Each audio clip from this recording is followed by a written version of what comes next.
This is the Simply Home podcast, Ladies Who Build, a podcast for women by women. This is Ashley Wainscott and Michelle Mullins.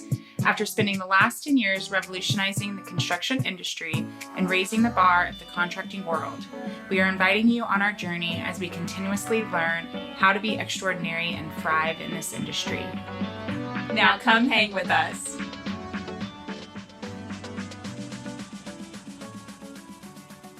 Welcome to Ladies Who Build, episode 7. We are talking about what makes us so great anyway. What basically our process and what makes Simply Home a really great choice, obviously, but the work that we've done to offer the service, the type of service that we offer, and to be able to support the people on our team to offer really great support for our clients. So yeah, we're going to dive into tooting our own horn a little bit. Toot toot. I didn't know what you were about to say. We're going to get right into tooting. We're tooting today. So one of my favorite things to talk about is the contingency. This is such a hot topic. I stand behind the stat. Okay. What's the stat? Well, let me tell you. Okay. The stat is that all of our projects historically, on average, always spend less than 5% on their contingency after a project has started. Oh, that's our stat. That's our stat. Oh, we own that stat. Okay. We created a stat. Yeah, we did. We're kind of a big deal. Cool. And I will say, for those of you who don't know what a contingency is, we're going back to the dictionary here. A contingency is money you have set aside for the unforeseen and things that are going to come up once you start your project. Yeah. So it is all of the things that we cannot see in the walls or in your slab. If you have, we were literally just working on a house the other day that has rats, and they knew they have rats, but what they didn't know is the damage that was done in the walls. And so again, that's a contingency, right? Because we're not going to build and fluff into an estimate of something we don't know until we see it. Yeah. We can only plan for what we see. And I will say, we do plan for some of the unseen, right? We do plan for, if your panel doesn't have enough room, or your electrical panel, yes. Your electrical panel doesn't have enough room, or you've had a leak somewhere before and the client notifies us, we are able to actually put a plan together for that. But again, I'm obsessed with this stat because most contractors, you will spend 15 to 20% more in your contingency once a project is started. So all of those change orders that come through to you as a homeowner once a project, has kicked off, then that's what a contingency is. It's that sum of change orders from beginning of the project to the end. So what's our contingency? What do we tell people? You'll spend under 5%. So whatever the total project is, so let's say you're spending $100,000 with us, right? Set aside $5,000 for your contingency just in case things come up. That's what we tell clients. But 15 to 20% is a lot. It's a lot. That's $15,000 to $20,000. That's almost a fourth of your project total, right? And it's like, what is happening there? Like, why aren't contractors thinking through things initially and really investigating and going in and, trying to understand the home and what's actually going to be impacted? Because to me, that means that there's not enough planning that's happening. Also, going back to this stat is, I know why you're so excited about it, because it has taken us that makes it sound like really, it's like taken us so long. It's taken us a long time to get to this point, because if you know anything about construction, is that it's constantly changing, and especially with remodels, it becomes more difficult to price out appropriately because you are tearing down an existing structure. So you technically don't know how the plumbing is run until you see it. You don't know what electrical wires are used until you see it behind the wall. Whereas a new build, you're running all new pipes, you're running all new wires. It's very simple, very easy. All in your control. It's all to an extent, right? You can build something from scratch a lot easier than piecing together an old house with new technology. And most builders say that we have it a lot harder than them. We do have it a lot harder than them. So for us to be able to come into a 5% contingency framework is huge and speaks to our process of what we've taken over the years. To your point is, if other people are so much higher, are they learning the mistakes that they made along the way? Because I think for us, we're very honest that, of course we are not perfect. We're not perfect today, but we were not perfect starting out. And so the mistakes we had to make to get here, we take note of them. And so everything that we've learned, we say, how do we not do that again? What do we need to account for? What do we need to educate the client on about this? Especially if we continue to see it happening. So that's a pretty big deal. It is. It's taken us a lot of hard work to get to this stat, but we wear it proudly because a client's budget and their investment, it just means so much. I mean, I know how much $100,000 means to me, and it means so much to everyone. No matter how much money you have or don't have, you earned that money, and that's your money, and we treat it with respect. So if we're going to tell you something from the beginning, it's so important to us to keep our word and to really honor that. And really, I mean, us building out these matrices that allow us to hold all of our pricing together and to keep track of all of our pricing is what allows us to keep that contingency number at 5%. Because really, if we didn't understand the market, if we didn't understand our vendors, if we didn't know how we were pricing things out, then that couldn't be honored either. And it's just so important to us when we build estimates for clients, we spend hours on hours and we literally think through every single detail. What is going to impact this? How is this going to tie in with this, right? And that's so vital to us because when we give a potential client a preliminary estimate and we say it's going to be within this range, when we deliver you that final estimate or wrap up your project at the end, our goal is to be aligned with everything that we told you. Yeah. I think, so the change orders that we see come up is majority of the time, it's just clients wanting to add on things. So they might say since we're in here, do you think we could just take down this, shelf or something, just random things, right? So change orders are typically with clients add. But on that note, I'm very proud to say this on the project management side is that we are so thoughtful with our change orders before we present it to a client. So there's typically a phone call that happens with myself and the team for us to discuss, is this change order legitimate to send? If so, why? And can we get the cost as low as possible? So if we're presenting you a change order from something that was unforeseen, or that we legitimately was not part of the scope, there are discussions that happen before we just release pricing to you. So it's not like, hey, we found this, here's the cost. Hey, we ran into this, here's the cost. And a lot of times what clients don't see on the back end of the side is if it's something that we did goof on, we eat the cost. So we're not presenting everything that we run into along the way that might be a surprise. There's a discussion happen, and majority of the time that's on us. We should have known that. We should have seen it. Now we know for future reference. Go ahead and cover that cost and move on. So we're very thoughtful for what we present to a client. Yeah, we're not looking to nickel and dime. No. And when Michelle and I had heard that from clients in the very beginning of Simply Home, I don't really know that people felt that way, but that was something that they brought up that they didn't want to feel. And so we've always made it at the forefront of budgeting, and everything we do with client investments is making sure that people don't feel nickel and dimed.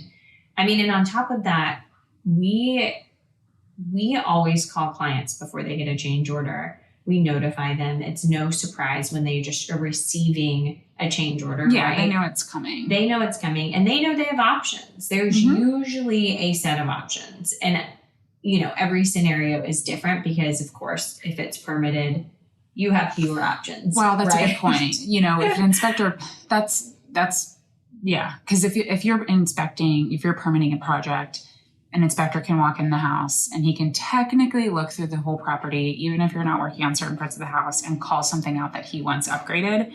And he becomes the god of inspectors at that point, and you have to bow down to what he says. So it's annoying. Or she. We've had one inspector. Yeah.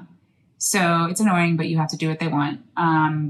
But yeah, like Ash just said, we always, part of the change order conversation that we have in the background is I always ask the team, okay, if you're presenting this as an option, what is another option you can give them? Because we never want a client to feel pushed into a corner with like, here's the cost, sorry, too bad, figure out how to pay for it. We want to say, here's what's come up. You have this option to do it, or we could do this. And it could be like a realignment of scope. It could be maybe or whatever it is, we're going to present you with another option so you don't feel like you're stuck in a corner. This kind of ties into another thing that makes us different, which is we call ourselves a lump sum contractor. And most of our potential clients don't know what this means until, of course, we take the time to explain it. It is a very unique thing here in Texas where if you are a lump sum contractor, you don't have to charge a client sales tax. So we have specifically chosen this route because, as you could imagine, doing a large remodel and adding sales tax on that gets very expensive. And we want every dollar to go towards their remodel that can.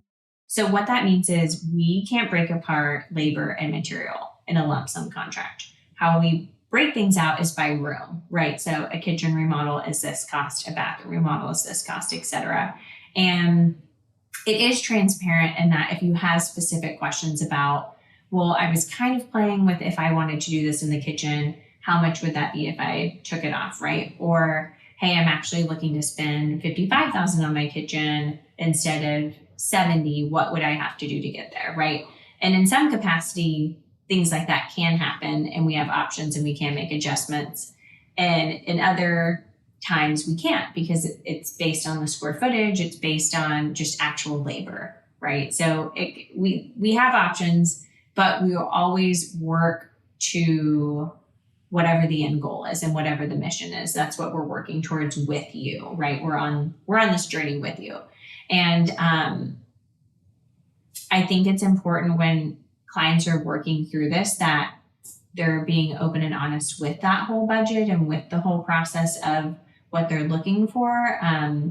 Being a lump sum contractor, because all that pricing is pushed together, it's not going to be broken out by individual line items, but this is a good thing, right? Because it pushes a lump sum contractor to think through everything that's in the scope, literally everything, because our goal is to include, it has to be all inclusive and to keep the change orders low and the contingency low on the other side. It really pushes contractors to think through everything because we're not itemizing everything. So we have to include everything. It only behooves us and the clients, it's only going to hurt us if we don't include something because it is all lump sum. Mm-hmm. But the other thing I'll say about that is it really does protect clients in that way where it's all lump sum, the service is all included. You don't have to worry about something not being included. We are so detailed with our contracts. The scope of work is so black and white, specifically so that clients understand what exactly they're getting, right? And it makes it worth it. Yeah, I think there has to be, we do a lot of education on the forefront, but there has to be trust from the client. And the way that we can create that trust is not only showing you in the past, like successful projects, but I think also the contingency part of where we stand with that, because I think some people might say, well, because you're a lump sum, you could just kind of throw in any number you want or throw in any detail you want. But if one of our true values and where we pride ourselves is and to stay within that 5% contingency amount, like you said, is that we have to think of every single that takes a lot of time and effort to get that close to a number without even swinging a hammer. Because there are, like we said earlier, there are so many things that we try to forecast. Of course, there are things that come up that we just totally can't, but it just takes a lot of effort. So no, the last thing we're doing is slapping a number and a scope on a price and be like, here you go, bud. I mean, if the only thing that would bite us in the butt, because say a client takes it off, they take this electrical component off, and then they take these other components off, and then they add these things, and we go through that revision. Imagine if we were just throwing numbers together, imagine the chaos you would feel if they just added all that back on, or they added some pieces back on. I mean, the math would never add up. It would absolutely never make sense, right? So the pricing matrix that we have keeps track of all the linear footages, the square footages, the quantities, how much of everything. And then that guarantees it keeps everybody honest, right? We have 47 square feet of this because that's what was in the plans. Mm-hmm. And if the design plans change, then that changes, mm-hmm. and then the numbers change. And so it keeps everyone on the same page.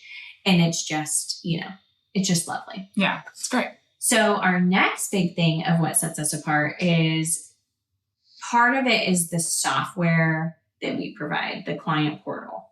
And it's not just the software in of itself, because the client portal allows us to share, we build out calendars for clients so that they understand the moment they sign a commitment contract with us in the very beginning, they get a calendar to see all of the deadlines leading up to a project start date.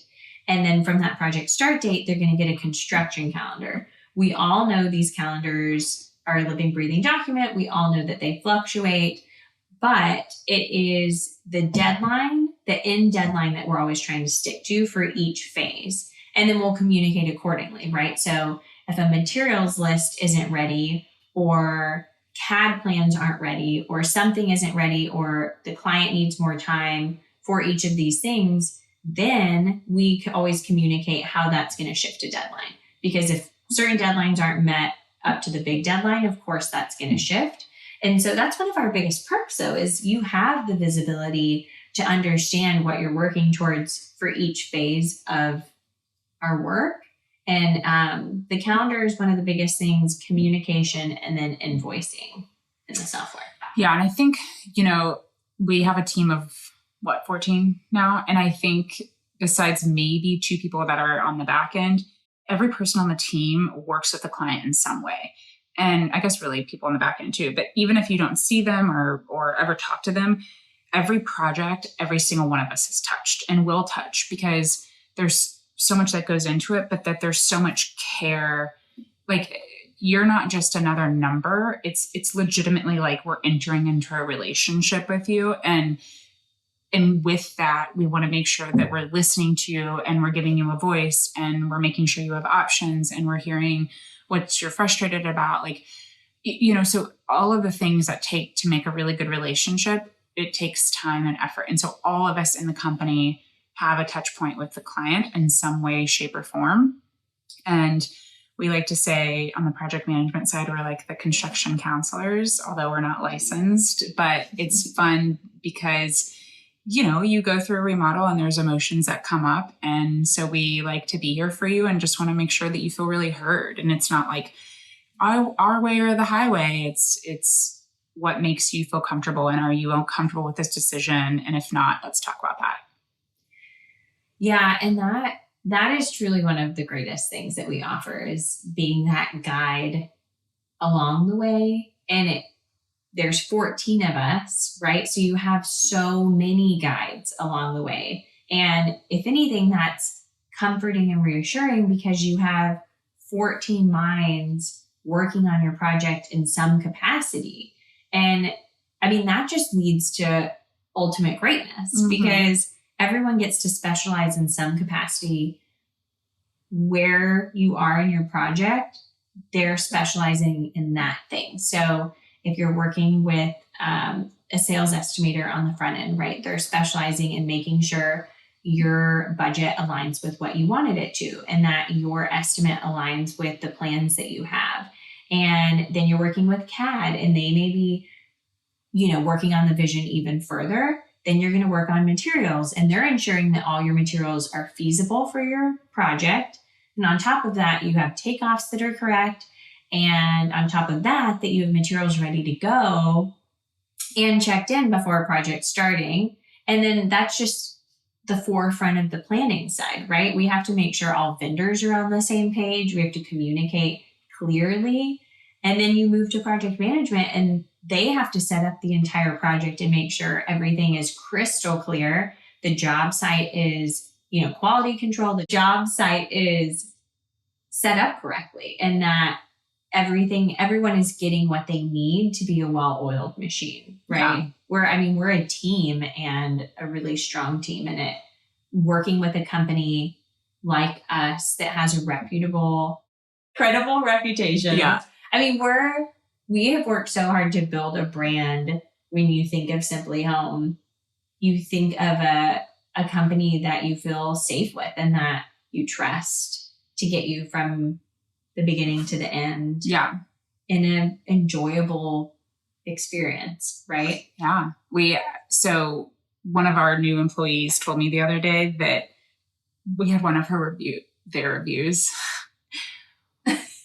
Exposing them. She had made a comment. We have mostly women on our team, so I'm just going to say she, but made a comment of how she's worked in construction before in different contracting companies, and how this company, she's never seen anybody have such very distinct roles. Like each person's responsible for something very specific part of the client experience, but yet somehow we all work in such a collaborative, cohesive way. And she said, sometimes I've seen that and it's very polar where you work over here and you work over here and you kind of do your own thing. And she's like, you have very specific roles, but yet everybody is working for the collective good of the health of the client and the health of the team. And every person is hands on deck and it's not chaotic. It's very structured and intentional. And anyway, it made me feel really good because I was like, I know. I was just like, yes, that is what we've been building. And that's so cool that she can see it. So I'm like, well, if you can see it on the inner workings, surely we should be able to show that to the client too. Oh yeah. The clients have to feel that too. Yeah. Which is everything we've always dreamt of it not having to feel chaotic. Mm-hmm. And that's something you really strived for in the early years of why does construction have to feel like chaos? Right. It doesn't have to be. Choose peace. Peace, love, and happiness. Yeah, that's all. So simple. But I remember you used to say that we're construction with the soul. Remember that? Oh, we wanted that to be our tagline. Oh, yes. Because, and obviously men have emotions. Yes. But I think women are more prone to being open to them and accepting them and allowing them in a space because we are feeling emotions at every second of every day and they're inevitable. And so we need to make sure that we're properly managing those emotions. And a lot of that's done through expectations and communication. So I think that's what makes us stand out is that we're not coaches, right? But at the same time, we do a lot of coaching and we do a lot of education for our team to know how to have conversations with clients, to know how to listen to them, to know how to ask the right questions instead of, well, this is just what it is. To me, that's not good enough. And I don't need an excuse and I don't really need a reason, but I just need you to make sure that we're on the same page and you're listening. And I think that that's such a big part of it. I don't know how many times a day we have these conversations with the team and my team of this is going on with this project or this client or this vendor. Okay, well, how are you going to manage it? And what questions are you going to ask? And what's the desired outcome for them, right? So we're always in that mindset. And I think that's honestly what makes us stand out because we're so addicted to growth and change and betterment of ourselves. And so we want that for every single project and for every single vendor and client. I have nothing to add.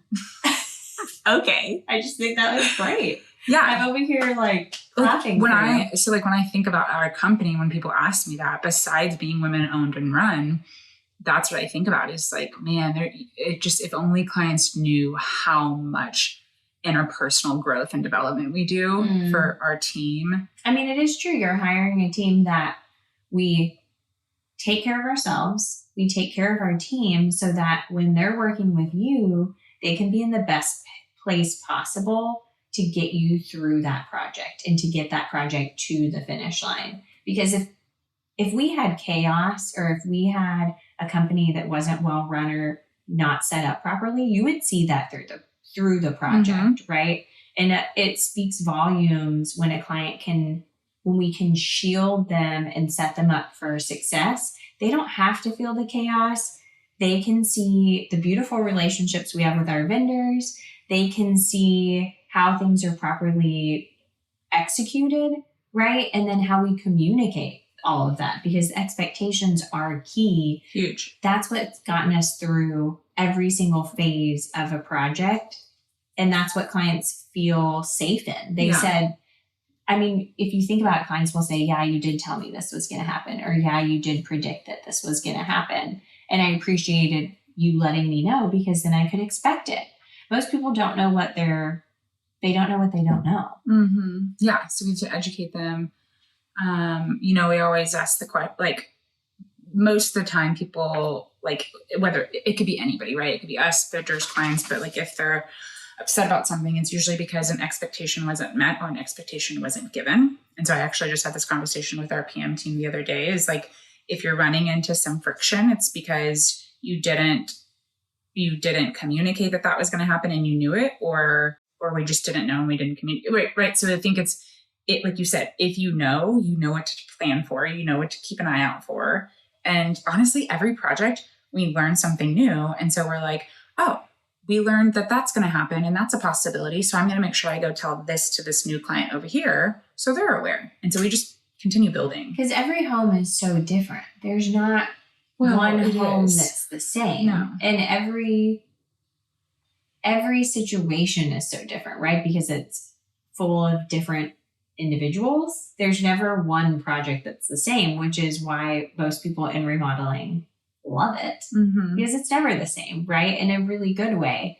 And then each project is an opportunity for us to set someone up with a really beautiful home transformation, right? And we take that very seriously. I mean, we do.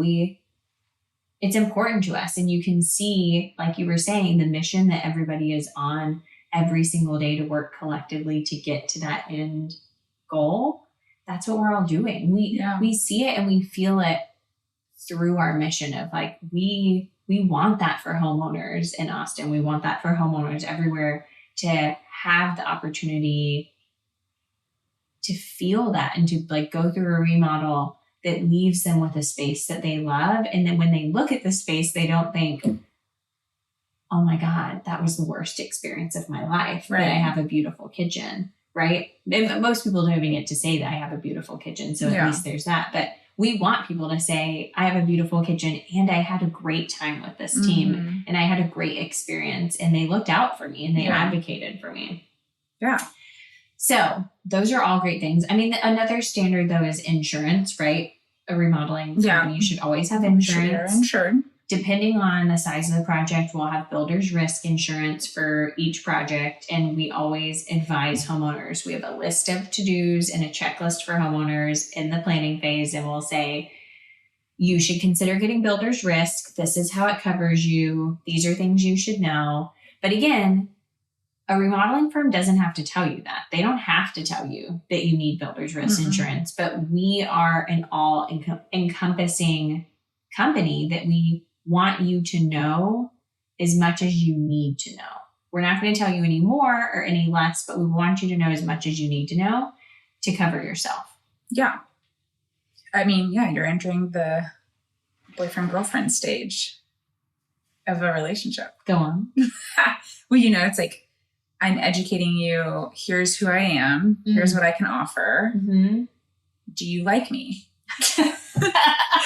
And people say, yes, we want to get in a relationship with you. So we build the relationship. Oh, and then what's the engagement phase? Oh, is that like after they're committed? Yeah, like they're committed, they're in, now we're engaged. And then the project is getting married. And then that's when it gets real. And then you go through marriage counseling. Yeah, because then you realize that you're living with them and they do things that you're thinking, I didn't know this of how you were. I didn't know that you didn't put your dishes away. Yeah.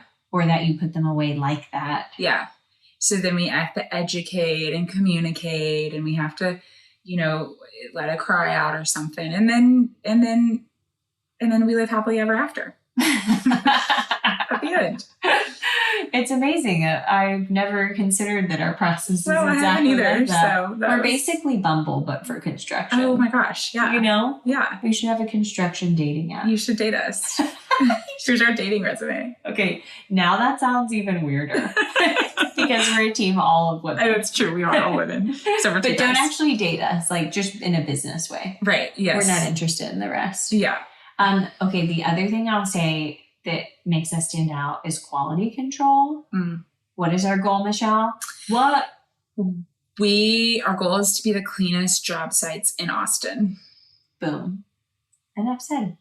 And we work every day to do that and do that. And we don't want to have a messy job site because, just not fun to walk into. Yeah. Vendors think that you can, if that's how it is, that's how you treat the job site. Once one guy makes a mess, they all look at it and they're like, oh my gosh, we can make a mess here. And then they go ham. Dropping water bottles all at the same minute. Or tools or trash bags. It's like, whoa, bro, take that with you. So yeah, if you keep it really clean, then the expectation is like, oh, I better take my stuff. Yeah. Respecting the home. Yeah. The other thing too, of course, is vendors for us. I feel like we stand out a lot in our vendor relationships and how we manage vendors, how we communicate with vendors, and the quality that we expect from our vendors. It's very high.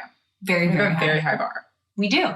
And on purpose, right? We only want people that do good work. Yeah. And if they don't do good work, we make them redo it until it's, I was going to say perfect. Nothing's perfect, but until it's like our standard, and our standard's very high. It meets the standard, right? Because they're not robots doing the work, but it's handcrafted, hand completed, and does it meet the codes and the standards. Right. The other thing I think that stands us apart is the construction manager and project manager process. Oh, yeah. It's a little bit different in that I feel like some people have a construction manager or a superintendent, but we completely divided that role into two roles. So for each project, you have a construction manager and a project manager. Oh, that's where we're going to stop. Okay, well, you look like you wanted to say something. And so I was like, oh. But you have the construction manager that manages vendors and the on-site quality. Yeah. Project manager that sets up the project, manages the scheduling, and then manages all client communication. Client meetings. Yeah. So they're the ones in communication with you daily. And then the construction manager is in daily communication with the vendor.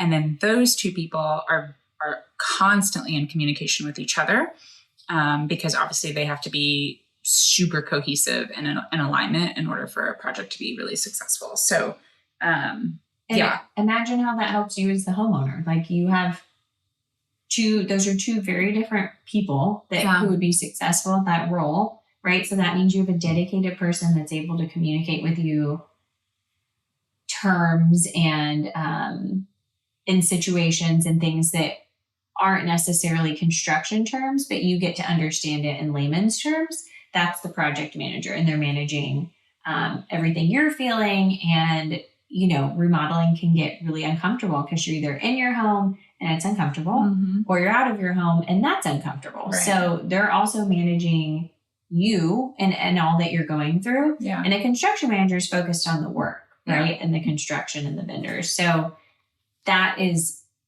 what allows us to deliver a successful project. Yeah. And I think that is everything. Yeah. I think those are all the reasons why we're really great. I mean, all in all, I would say, we're deadline focused. We have a clear, proven process, and we've spent years and years building this experience and journey that get clients to the very end of a project, and they're thankful that they went with us. Yeah. Humble brag. Yeah. I mean, they truly are very grateful in the end. And, we're construction with the soul. So what more can we say? Okay. Well, until next week, I bid you adieu. Okay. Bye-bye. Thanks for listening. Subscribe and follow us so we can share our journey with other like-minded women. You can visit our show notes for affiliate links, transcript, and other resources on our podcast page. And if you want to see our stunning remodels, give us a follow on Instagram at Simply Home Austin. See you next time. Bye, y'all.